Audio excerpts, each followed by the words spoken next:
Just something finish. And I mean, I just want to make sure that I understand exactly your case. Going back to try and summarise where we are. We weren't directly involved in torturing anybody in Uzbekistan. It's sort of a chain which ended up back with you in Tashkent, via the CIA, via MI6 in London, back to you.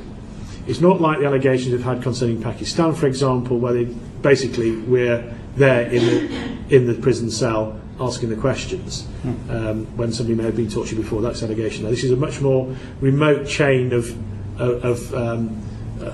circumstances.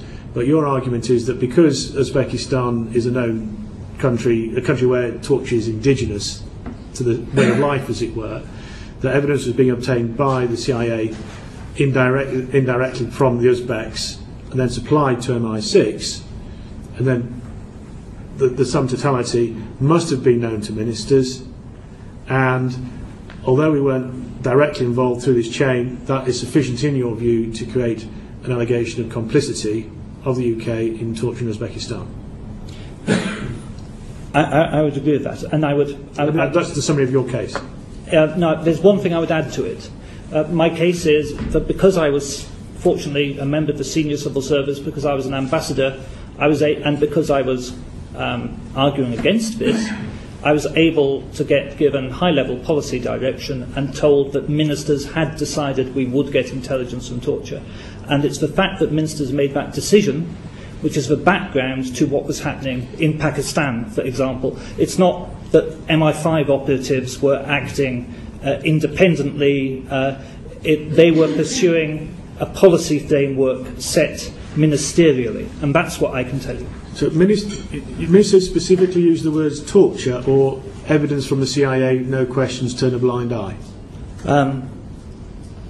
Ministers were certainly had my telegrams before them and read them, which said this is torture and detailed the type of torture involved. Because I mean, what you just said was ministers said it's okay to use torture.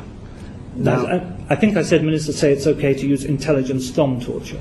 Fine, that's a clarification. Yeah. So the inference is it's not just turning a blind eye, ask no questions, tell no lies. It's a specific knowledge.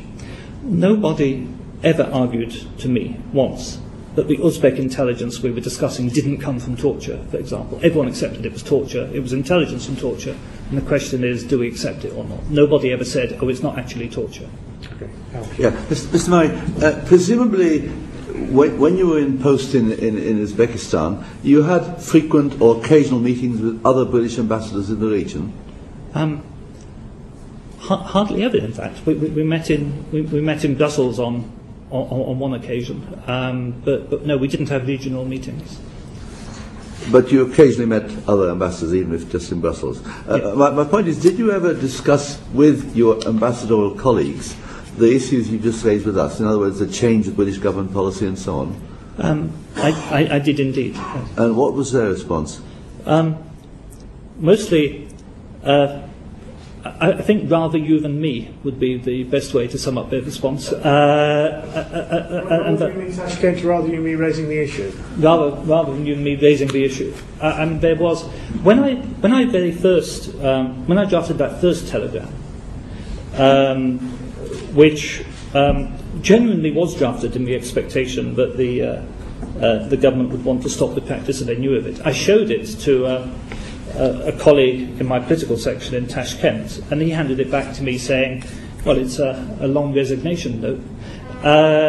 And my ambassadorial colleagues, I mean, rather you than me, really was a comment another ambassador said to me. There was an understanding, and I want you to try to think back to the period we're in. We're in late 2002, early 2003, gearing up to the war in Iraq, dodgy dossier, weapons of mass destruction.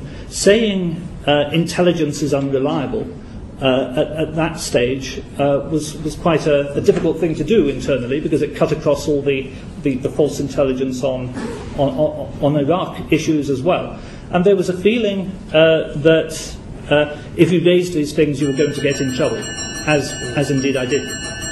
But you actually told us earlier in this session that you noted the change in British government policy. Yes. Okay. Now, leaving aside whether your ambassadorial colleagues should have raised this with you or not, your concerns, surely did you not ask them whether they were aware of this and how did they feel about it? I think that we did. I mean, my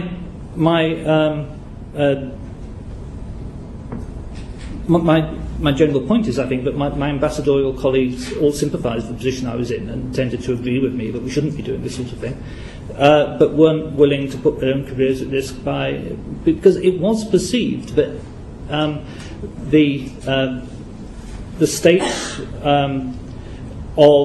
that you weren't allowed to disagree, and that if you were to cast any doubt on the war on terror, war in Iraq initiatives, you would get your head chopped off in career terms.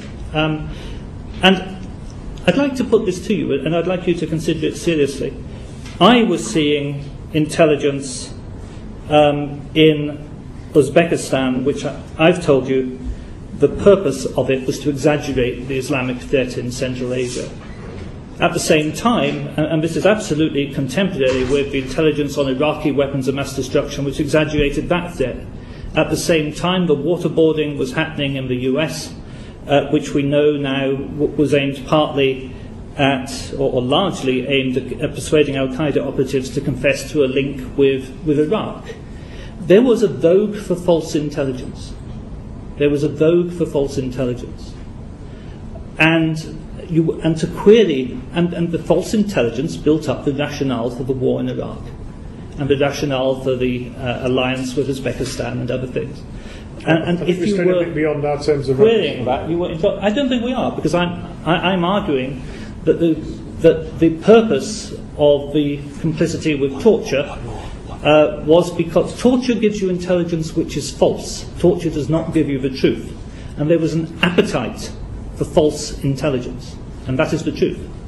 Could I just ask you one more question about the change in British government policy to which you've referred? When you did speak to other British ambassadors, were they aware of the change in British government policy, or was it you that told them?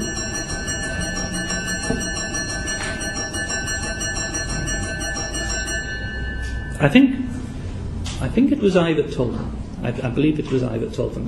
There was never any official communication that I saw of this change of policy. And as I say, there's never any telegram that went out saying we now receive intelligence from torture.